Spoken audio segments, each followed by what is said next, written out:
hozirgi o'g'il bola mas'uliyatsiz bo'lib ketishyapti. Bir oyda necha pul topasiz? Hisoblamaganman. Nima ish bilan shug'ullanasiz? Menejerman kosmetika magazinida. 5 million bormi? Bor. Toshkentda komfortni yashash uchun necha pul topish kerak deb o'ylaysiz?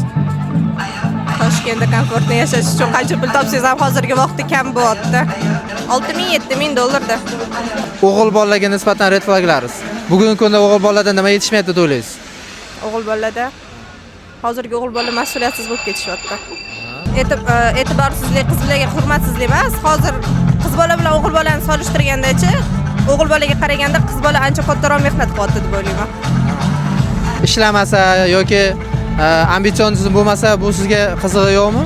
Yo'q. Siz o'zi boqib olasiz bemalol. Ayyo, menga unaqa erkak kerak emas. O'zi ishlab topib, sizda bemalol boqib olish kerak, to'g'rimi? Shunaqa bo'lish kerak. Erkak kishi bo'lish kerak mas'uliyat.